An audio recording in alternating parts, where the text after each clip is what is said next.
Halo teman-teman semua, perkenalkan saya Alia Mutiara Siva dengan NIM 24040800082 dari Prodi Kimia 24 di UNES akan membahas mengenai negara X yang sedang mengalami pencemaran sungai akibat limbah pabrik logam dan elektronik yang mengandung ion logam berat berbahaya seperti Cr6+ dan juga Hg. Limbah ini menyebabkan gangguan kesehatan serius bagi warga sekitar atau warga masyarakat sekitar. Pemerintah dan ilmuwan muda sedang mencari solusi murah dan ramah lingkungan. Salah satu caranya yaitu dengan menggunakan reaksi redoks untuk mereduksi Cr6+ menjadi Cr3+ yang kurang beracun. Namun, solusi tambahan untuk mengatasi logam lainnya seperti Hg, seperti biosorben, alami, dan fitoremediasi, pendekatan terpadu dibutuhkan untuk hasil yang lebih efektif dan berkelanjutan. Jadi pertama-tama, apa sih yang dimaksud dengan reaksi redoks? Reaksi redoks yaitu reaksi kimia yang melibatkan perpindahan elektron. Jadi, reaksi redoks ini terdiri dari dua bagian, yaitu oksidasi melepas elektron dan reduksi menerima elektron. Kemudian, mengapa sih reaksi redoks ini bisa digunakan untuk mengatasi limbah logam berbahaya seperti Cr6+?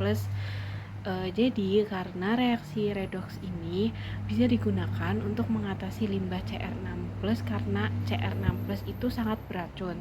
Tetapi, jika diubah menjadi Cr3+ melalui reduksi, maka akan menjadi lebih aman bagi lingkungan dan untuk sekitarnya juga, lingkungan sekitar. Kemudian ada contoh reaksi redoks seperti di atas. Bagaimana sih cara menentukan zat yang dapat mengalami oksidasi dan reduksinya?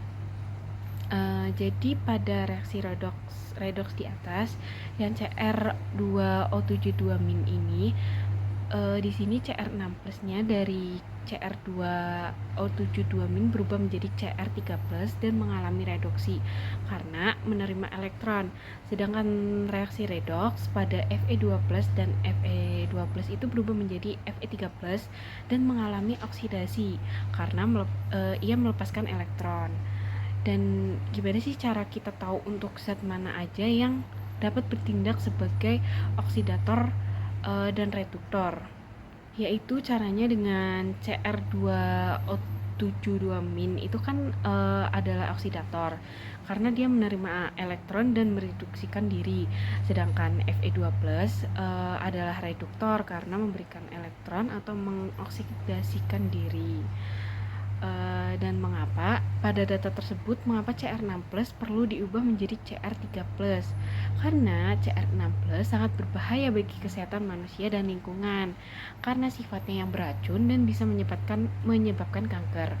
Jika dibuang menjadi Cr3+, maka sifat racunnya berkurang dan lebih aman untuk dibuang ke lingkungan. Selain itu, pemerintah juga menggunakan metode redoks untuk menetralisir logam berbahaya dibandingkan dengan metode lain seperti koagulasi, filtrasi, ataupun adsorpsi.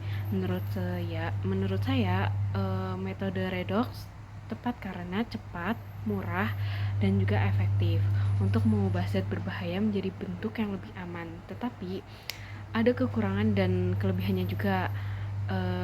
Contohnya dari kelebihannya yaitu untuk efektif untuk logam berat dan bisa dilakukan langsung di tempat, sedangkan kekurangannya yaitu membutuhkan bahan kimia dan juga pengaturan pH yang tepat.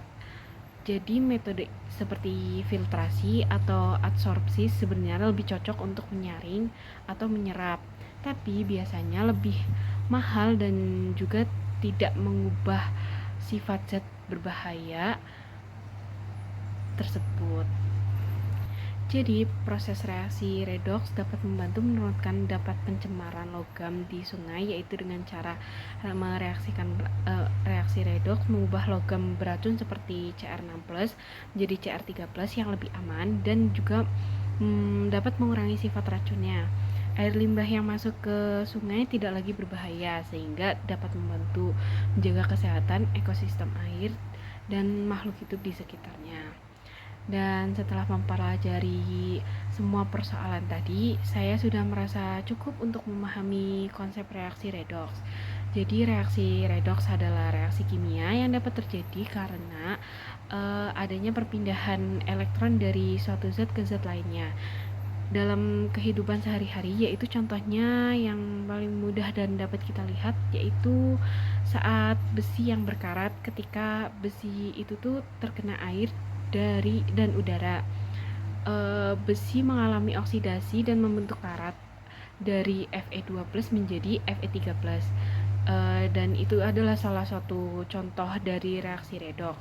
Selain itu juga ada dalam baterai juga terjadi reaksi redoks, di mana terjadi perpindahan elektron yang menghasilkan energi listrik.